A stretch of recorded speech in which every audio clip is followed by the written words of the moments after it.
ẹjọ́ ṣé kìí ṣe wọ́ àgbáyé ló fẹ́ bẹ̀rẹ̀ báyìí ṣé ti gbọ́ náà ọmọ Yorùbá tàtà ṣáàtì ro 2+2 papọ̀ ṣáàtì ro plan A plan B pẹ̀lú ibi tó ń lọ yìí nítorí Israel àti Amẹ́ríkà wọ́n pawọ́pọ̀ wọ́n ti lọ yin bọ́ǹbù sí Iran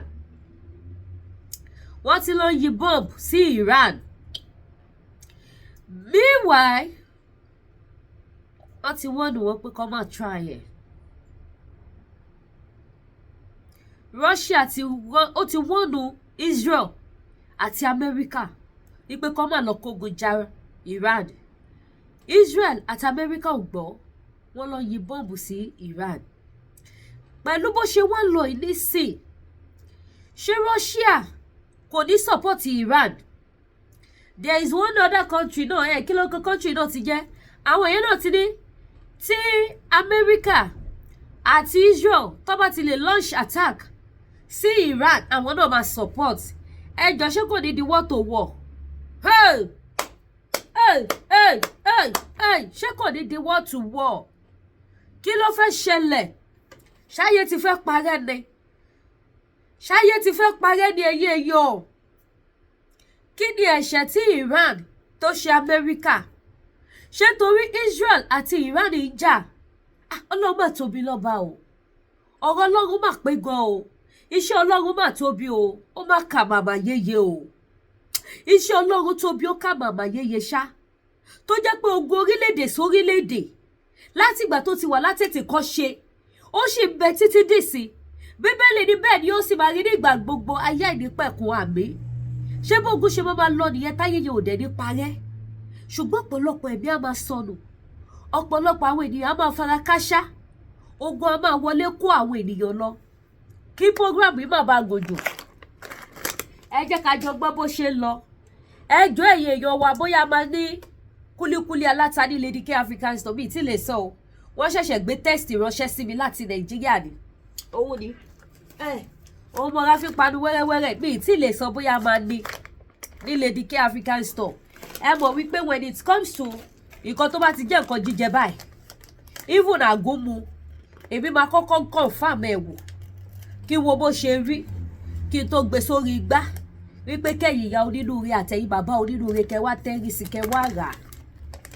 tí bá ti rí pé ó confirm ó mú yes ní má tó pariwo pé yẹ wá ra nǹkan báyìí ó wà pa so kúlíkúlí alátalẹ̀ eléyìí náà báyìí ó ṣẹ̀dé láti Nàìjíríà ni tẹ́sítì ní òkè lè mọ̀ pé nóbi ṣeré o láti Nàìjíríà sí Canada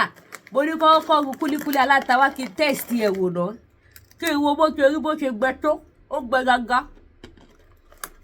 ó máa dùn mú gàrí àtẹ̀wà òkè kò sì ní ṣúgà púpọ̀ so màá wojú ẹ̀ wò fún mi jọ́ mélòó màá wo bó ṣe máa rọ́ọ̀nù ikùn mi fún mi jọ́ mélòó tó bá ti wá ṣe kùn mi dáadáa tí màá sáré wọ tọ́lẹ̀tì sáré jáde tí mo wojú ẹ̀ màá ṣẹ̀ṣẹ̀ wá mọ̀ bóyá màá ní kó bá wa gbé wá àwa ṣe kí ni àwa tà so tá a bá máa tà kúlíkúlí aláta kúlíkúlí ń dùn ó fine but kí wọ́n kọ́ bó ṣe máa ṣe inú dáadáa náà kí wọ́n á mọ̀ so tá a bá máa ta kúlíkúlí aláta náà máa jẹ́ kẹ́ gbogbo lòwe Lady K bá bá polówó ẹ̀pà wá bẹ́pà bá wà pa màá rà ṣíṣì àátà ṣípsì àátà gbogbo lòwò obì owó ẹ̀yin tó bá fẹ́ ra obì tẹ́ fẹ́ ra gbogbo ẹ fẹ́ ra tare ó ń bọ̀ lọ́nà ó máa tó dé títí dórí alum ó wà lójú ọ̀nà ó máa tó dé gbogbo lòwò ní so ẹ̀yin tẹ́ bá nídìí obì àtàrí ọṣẹ dúdú tí kò sí iṣẹ́ mẹ́ yàtọ̀ sáwọn tèmi fi ń ṣiṣẹ́ o ti máa ń ṣiṣẹ́ sí o èyí tí ò níṣẹ́ tẹ́ bá nídìí ẹ̀ gbogbo ẹ̀ lẹ́ máa ló wà lọ́nà ó máa tó dé títí dórí àdí ìtí ò níṣẹ́ èmi làwọn àdí spiritual tó níṣẹ́ ìtí ò níṣẹ́ gbogbo ẹ̀ lẹ́ máa ríra ó ń bọ̀ lọ́nà gbogbo lówó lọ́mọ kọ́ lọ já rówó ṣòwò náà ẹ jẹ́ continue ìta ń sọ lọ ẹ ti mọ̀ pé máa polówó jẹ́jẹ́jẹ́ má fi ṣèbínú ẹjọ́ ẹ forí jì mí mo fi Elédùmarè bẹ̀ because àwọn ẹlòmíì ò láìkẹ́ wá ní ṣé polówó ló fẹ́ ṣe ni àbọ̀ fẹ́ ṣe program mo mọ̀ pé ọ̀rọ̀ orílẹ̀-èdè wa ó jẹ́ a lot of people lógún àwọn èèyàn ọ̀rọ̀ ìfẹ́ wọn mọ mú láyà wọn so ẹ má bínú sí mi tí máa ń polówó ọjà mo fi Elédùmarè bẹ̀ yín ẹ jọ̀ọ́ ẹ jọ̀ọ́ any program mi ti máa ń polówó nínú ẹ̀ ẹ jọ̀ọ́ má fi ṣèbínú ẹ má dẹ̀ tìtorí ẹ̀kẹ́lẹ́ ní bá mi ṣe àwọn ọmọ tí yín náà rájẹ jẹun ajé ò ní ṣí kúrò nílé yín ajé àfilé yín ṣe bùgbé ẹ bá mi ṣe ẹ̀ náà kí fídíò yìí má bá wá gòjò kó tó nípa máa tẹ̀síwájú polówó tó kù a máa polówó fìlà ẹ̀rí bí pẹ̀lú mo ṣe ewu tó pọ̀ tó mo kó sínú fìlà yìí mo sọ fún yín pé fìlà yìí èèyàn tó bá ṣe wọn á lò èèyàn tí ò ṣe wọn á lò ká tó wá polówó fìlà lóríṣiríṣi ẹja ọkọ̀ gbọ́ bó ṣe ń lọ láàárín Iran America àti Israel àti Russia ó yá. Regime in Iran. My brothers and sisters, citizens of Israel, a short while ago, Israel and the United States launched a joint military operation, Operation Roaring Lion. The operation's goal is to end the threat from the Ayatollah regime in Iran. At this hour, the IDF is attacking targets of the oppressive regime, facilities of the Revolutionary Guard and Basij. Alongside the United States military, they are striking ballistic missile sites that threaten both Israel and US forces. This operation will continue as long as necessary. For 47 long years, the oppressive regime in Iran has consistently shouted, "Death to Israel, death to America." It has also brutally suppressed its own people, its citizens. He instilled fear and dread in the hearts of the peoples of the region. He established an extensive terror network that spanned the entire world. He poured immense resources into developing atomic bombs and tens of thousands of missiles, which were designed, as he himself stated, to completely erase Israel from the world map. Where he has also armed the terror organizations surrounding us, in Gaza, in Lebanon, in Syria, in Iraq, in Yemen, in Judea and Samaria, and he has bled us dry. But if anyone still needed further proof regarding the murderous nature of the Ayatollah's regime, they received it just last month because we all witnessed how this regime of terror in Tehran carried out an unprecedented mass slaughter of its own Iranian citizens. He murdered in cold blood thousands of children, adults, and the elderly. Tens of thousands were arrested, tortured, and humiliated. And why? Just because they wanted lives of freedom and dignity. In the War of Revival and in Operation White Valley, our heroic soldiers dealt a crushing blow to the Ayatollah regime and its proxies. However, the wounded beast of prey has not ceased its attempts to recover, all for the very same goal, to destroy us. Over the past few months, the tyrants in Iran have been plotting to reconstruct their nuclear and missile capabilities and to conceal them deep underground, where we won't be able to reach them. If we don't put a stop to them right now, they will become completely immune, and that's precisely why their representatives in these ongoing negotiations are desperately trying to buy themselves more time. They are attempting to gain precious time in what is nothing more than a futile and deceitful negotiation with our American friends. But the tyrants in Iran made a grave mistake because the United States will not believe their lies, and we will not sit idly by when the shadow of annihilation hangs over us. And for this reason, we have now launched Operation Lion's Roar, an undertaking that is considerably more powerful than Operation White Valley, which was already very impactful. We are doing this in full cooperation with our friends in the United States under the courageous leadership of President Trump. Working hand in hand with the United States, we will deliver a severe blow to the regime of terror. We will establish the necessary conditions to empower the courageous Iranian people to throw off the oppressive burden of this murderous regime. During the White Valley operation, I was asked many times if overthrowing the regime was the objective of the operation in addition to removing the nuclear and missile threat, and I responded that this was not the objective, but it could certainly be the outcome. And indeed, this is precisely what began to happen when millions of Iranians took to the streets, and now they are being given the opportunity to take their destiny into their own hands. Citizen of Israel, just as in times of great adversity, so too in the lion's roar, we will all need patience and strength of spirit, because there will be costs, and perhaps even heavy costs. But I know the truly amazing powers that are inherent in our people. These incredible powers are inherent in you, citizens of Israel. Since the war of resurgence began, we have stood united, and today we will continue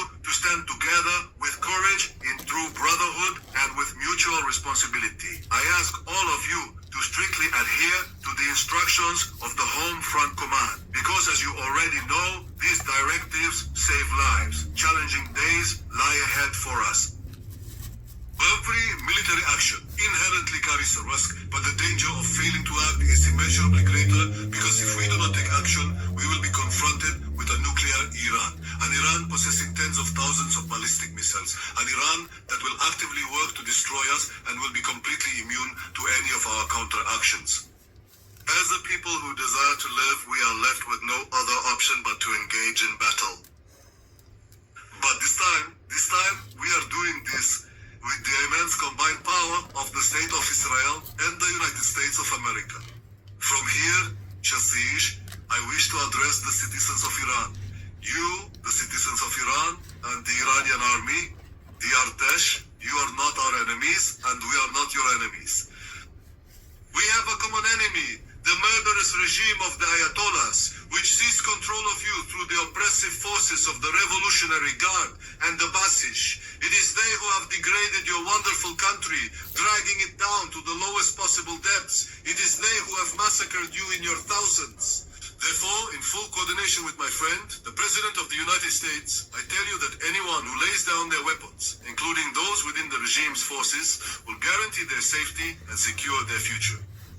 This applies to the Iranian people in all their diverse communities, the Persians, the Kurds, the Azeris, the Balokis, the Abkhazians, and all other citizens of this truly wonderful nation. This is your golden opportunity to establish a new and free Iran. Take your destiny into your own hands. Raise your heads, look up to the sky. Our forces are there, the pilots of the free world. They are all coming to your aid. And I believe the day shall not be long in coming when Israel and a free Iran will join hands for the sake of security and peace, for the sake of progress and prosperity. Security and peace, for the sake of progress and prosperity. Citizens of Israel, I want to express my profound gratitude to the President of the United States, Donald Trump, to the American people, and to the American military. President Trump is not only the greatest friend Israel has ever known in the White House, he is also a resolute leader of the free world. Because his gaze upon the generations yet to come determines what is truly in the best interest of America, and then proceeds to act with a deep sense of responsibility and courage. Together, we are bringing forth a great and powerful light to every single human being who carries deep within their heart the aspiration for human freedom. In your name, citizens of Israel, I salute the commanders and soldiers of the IDF, our Air Force, the Intelligence Directorate, the Mossad, the men and women of the security forces, and the men and women of the rescue forces. I salute them for their courage and the power of their actions, and I tell you, an entire nation stands behind you. An entire nation is lifting up prayers for your success. My brothers and my sisters, in just 2 days, we will celebrate the holiday of Purim. 2,500 years ago, in ancient Persia, a persecutor rose against us with that very same objective, to completely annihilate our people. But Mordecai, the Jew, and Queen Esther, with their great courage and ingenuity, saved our people. On those very days of Purim, the fatful lot was called, and Haman the wicked had to fall, brought down with it. So too today, on this holiday of Purim, the lot has been cast, and the wicked regime's ultimate end is to fall, just as he did. The prophet Amos says, "A lion has roared, will we not be afraid? In Operation Lion's Roar, we are roaring. Do not be afraid, O Israel, for you are indeed a lion cub. We will stand together as one, with a single heart, and with the help of God, we will absolutely guarantee the eternal existence of Israel." Good one. We need the war. Now, òun lẹ ti gbọ́ yìí o, ẹ̀yin ìyá mi, ẹ̀yin bàbá mi. Ṣẹ́rí gbogbo àwọn fìlà tí mo fi wọ̀nyí ló wà ní kọ́lọ́kọ́lọ́. Ṣẹ́rí ti torí mi náà kọ́lọ́kọ́lọ́ ẹ̀ wà. Èèyàn tó ṣerun, èèyàn tí ò ṣerun ó lè lo gbogbo àwọn fìlà mi. Ẹ wò gbà tí mi ò ṣerun náà, mo máa ń lo fìlà mi yìí. Bó ṣe wà yìí, mo ní kọ́lọ̀ yìí, mo dẹ̀ ní black colour. 2 colour ni mo ní tó jẹ́rú style. Fìlà ní o, kì í ṣe gèlè o. Fìlà ní 2 in 1 ni. Òun ni. Ó fẹ́ dàbí something like this. Ẹ jẹ́ wo tí sample ẹ bá wà náà wọn sample tí mo wá display mi. Okay, another colour ẹ̀ ni, yes. another colour ẹ̀ ní mo ní kọ́lọ́kọ́lọ́ tó pọ̀ dáadáa small money dẹ̀ ni mo tà ẹ̀yin tẹ́ bá wà l'Amẹ́ríkà tẹ́ bá mi rajà ẹ̀ ní sanwó shipping no matter bí Donald Trump bá ṣe ṣètò agbára Ọlọ́run gbé Ọlọ́run wà lójú iṣẹ́ so bó ṣe jẹ́ nìyẹn ìtẹ́ bá ti fẹ́ gbá mi láago. Now let's go back to our program. Ẹ ti rí báyìí sí pé Israel àti America wọ́n pa wọ́n pọ̀ wọ́n lọ kógun ja Iran kí ló ṣẹlẹ̀ nítorí ìpànìyàn tó ń lọ pa àwọn innocent kìnìkan wọ́n lọ kógun ja wọn. Meanwhile president kì í gbọ́ kì í gbà tí gbogbo èèyàn mọ̀ Putin president Russia ó ti sọ fún America pé tí America bá ti lè join force pẹ̀lú Israel láti bá Iran jà àwọn náà táwọn ò lọ́dọ̀ táwọn o àwọn náà máa join Iran láti jà padà ẹjọ́ ṣé kò ní dogun. Lọ́wọ́lọ́wọ́ bí mo ṣe wọ́n ń sọ̀rọ̀ bẹ́ẹ̀ ṣe ń wo prógráàmù yìí wọ́n ti yíra wọn ní bọ́ǹbù látànà báyìí sí ó ti di woro sí woro ó ti di gbàsìgbòsì ogun ti ń lọ wọ́n ti ń lọ ṣàtàkì yẹn burúkú tó bá wá ṣe bẹ́ẹ̀ tó di pé orílẹ̀-èdè sórílẹ̀-èdè bẹ̀rẹ̀ sí ní sowọ́ papọ̀ ìgbà wo ni onídogun kárí ilé ìgbà wo lógun yìí oníjàrọ̀ ìròyìn ní oníjàwọ̀ Áfíríkà àwọn ọmọ Yorùbá tàtà kí ló ń ṣẹlẹ̀ ibo là ń lọ kí nǹkan ọjà wo ló wà Nàìjíríà ṣé nǹkan ọjà tó ti kó gbogbo ẹ̀ fáwọn Boko Haram tán owó tó yẹ kó fi ra nǹkan tó máa fi protect ìlú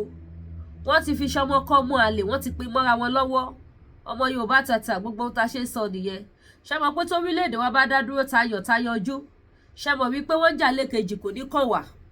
wọ́n á ti mọ̀ wípé adádúró títí wa ni. Mo dẹ̀ fẹ́ kẹ́ rántí wípé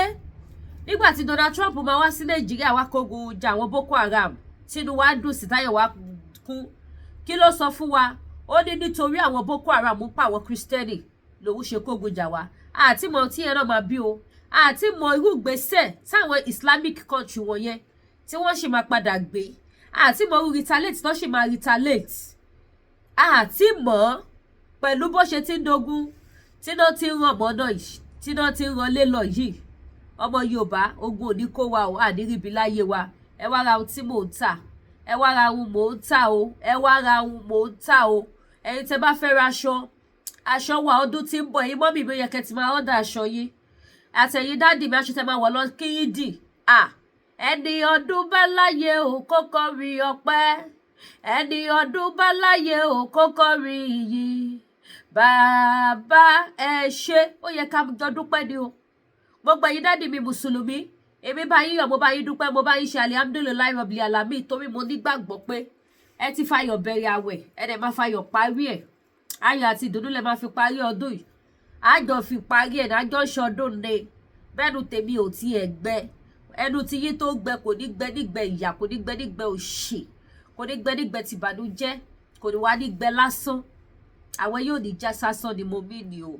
so ẹ wá ra aṣọ kí tètè máa bá yín sẹ́ǹdì ẹ̀ kẹ́ lè rí nǹkan wọ̀ lọ sí Jímọ̀ kẹ́ lè rí nǹkan wọ̀ lọ sí àsàlátù kẹ́ lè rí nǹkan wọ̀ lọ sí ìdì níjọ́ ọdún abẹ́ máa torí pé tuntun mú ẹ̀ ní wọ native kẹ́ lọ fi kí ìdì ẹ wọ native kẹ́ wọ jákẹ́ẹ̀tì yìí lè kò sí kan tó fi ṣe yàn ẹ wọ ṣòkòtò bíi mẹ́ta papọ̀ polo mẹ́ta sísàlẹ̀ kẹ́ wọ native yìí lè lórí kẹ́ gbòkó ògo ilẹ̀ Áfíríkà kẹ́ gbé jáde so ẹ wá ra aṣọ kí tètè bá yín sẹ́ẹ̀dì ẹ̀ ẹ̀yin ti kírísítẹ́nì náà yín náà wá ra títí kí tètè sẹ́ẹ̀dì ẹ̀ ṣe mọ̀ pé nísìn àwọn custom àwọn náà máa ṣẹ́ẹ̀kì ẹ̀ ṣe á lè débẹ̀ kí àtúnṣọdún so ẹ wá bá mi ra ohun tí mò ń ta ojú òní tì yìí ẹ̀yin tẹ́ fẹ́ ra African food wa wà bíbà our African food store is full eléyìí ó ṣègbà tí máa ní àdíẹ̀díẹ̀ là ń kó wọlé àti tàtàn irọ́ o èlùbọ́ wà lọ́pọ̀ yanturu èlùbọ́ iṣu èlùbọ́ gẹ̀dẹ̀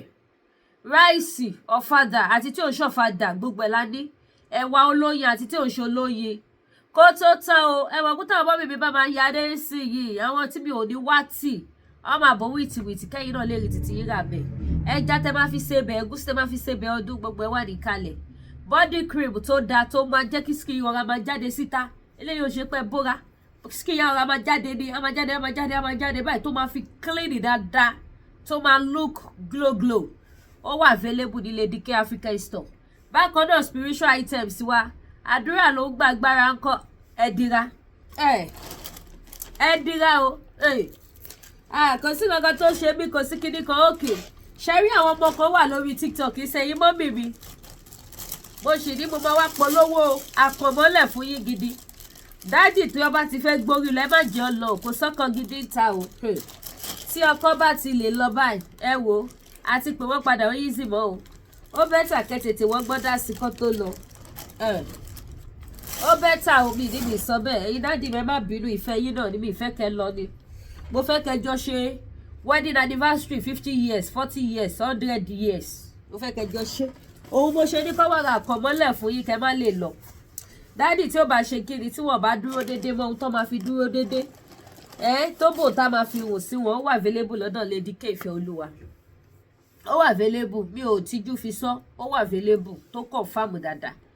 dáàdì ò ní lọ́ta mọ́ ìbáwọn ẹ̀yin dáàdì kẹ́ mọ́ ṣọ́nkan tí mọ́mì bá ti rà lọ́wọ́ Lady K ìsùn ẹ̀yin mọ́mì tẹ́ bá ti nídìí ẹ sọ fún mi ẹ mú mọ́ bá ṣe máa páàkì nídìí mọ́ ọjà tẹ́ bá rà débi táwọn dáàdì máa rí à gbé separate ni ẹjọ́ torí tọlọ́run ẹ jẹ́ ká fẹ̀fẹ̀ sílẹ̀ mọ̀ pé mi ò lè má ṣẹ̀fẹ̀ àwọn ọmọ kan wà ń ta ń sìn ìṣọwọ́ tó fi ń sin ojú sí abẹ́ kò dẹrùn kéèsì tó pọ̀ jù tí mo dẹ̀ máa ń treat kéèsì ìgbéyàwó ni kéèsì ìgbéyàwó tó dẹ̀ máa ń jẹ́ nǹkan ọ̀bànújẹ́ fún mi bóyá torí mo ti rí fìrìfìrì márèjì rí ló ṣe máa ń dùn mí tí bá gbọ́ pé kankan ṣẹlẹ̀ sí márèjì èèyàn àbọ́kùnrin èèyàn ṣe bákan àbọ́kùnrin disappoint èèyàn máa ń dùn mí gan that is why I no dey pass my boundary because mi ní jẹ́ kéèyàn kan tó wá búrẹ́kì àti tó kù so ẹjọ́ torí Ọlọ́run gbogbo ẹ̀yin mọ́mí ẹ̀yin dáàdì ẹ dílé yín mú ẹjọ́ ṣẹlẹ̀ àwọn ọmọ tó wà ń ta nísìn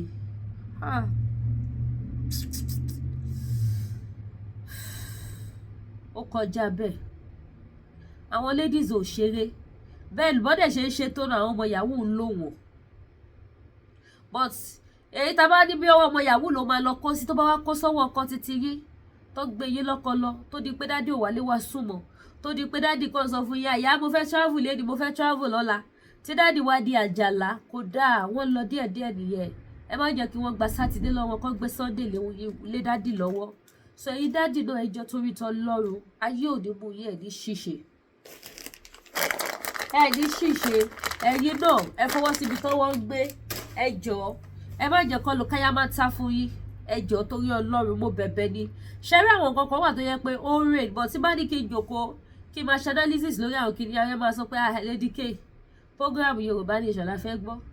àwọn ẹlòmíì ò tiẹ̀ fẹ́ gbọ́ tí kò sí program tí mo lè ṣe tí ó bá ti lè débi tí bá ti fẹ́ polówó ọjà báyìí ó ń lọ nìyẹn wọn lọ́jà ara wọn dẹ̀ tún ní bá mi ṣe pé àṣà òṣèṣe àṣà rí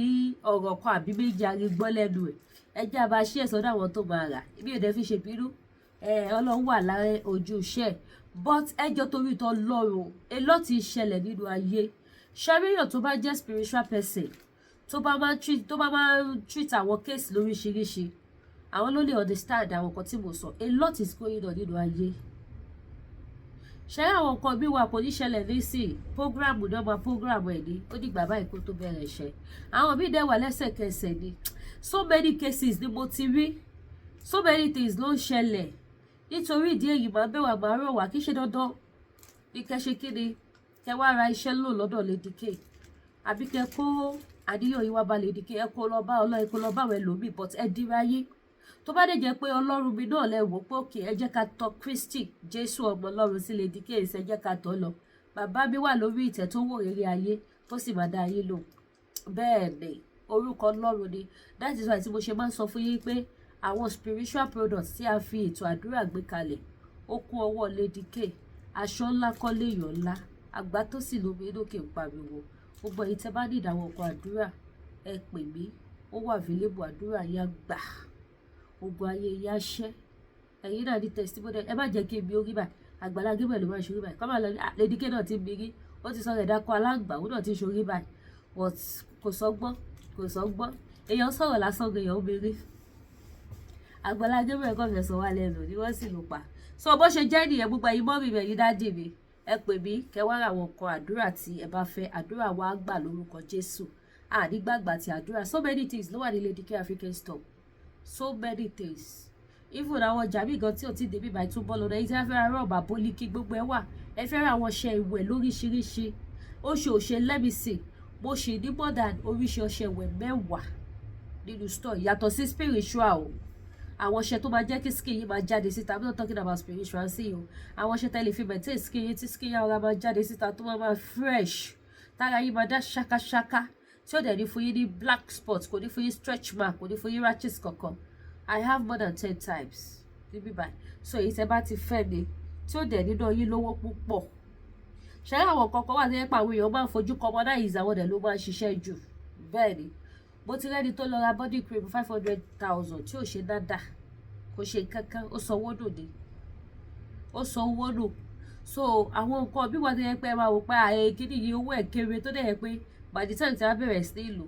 ẹ máa rí i pé yes kíní yìí máa wà pagọ̀ o ó máa ṣiṣẹ́ ju owó ẹ̀ lọ so èyí tẹ́ bá ní ìdáwọ́ nǹkan bẹ́ẹ̀ yẹn ẹ pè mí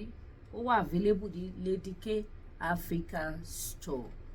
then èyí tẹ́ bá tún ní ìdíwọ́ láti polówó kò sí àgùnmu diabetes mọ́lẹ̀ bó ti jẹ̀díjẹ̀dí ó ṣì kù mí wàá mọ̀ bóyá ó máa dé very soon bóyá ó bọ́jà bọ̀ I don't know yet mi mọ̀ bóyá ó gbé lọ fún àwọn tó máa bá mi send ọjà ó dìgbà tọ́jà yẹn bá dé kí tó lè confam èyí tẹ́ bá fẹ́ ra relaxer tẹ́ fẹ́ fi ṣe irun yín ẹ fẹ́ ra àwọn nǹkan tẹ́ lè lò sí ẹ fẹ́ ra àwọn wig jewelries gbogbo ẹ̀ ó wà ní Lady K African Store ẹ ṣé gan ẹ má gbàgbé láti bá mi subscribe sí YouTube channel wa kéde turn notification bell ẹ ṣé gan love you all my mommies and daddy God bless you all bye.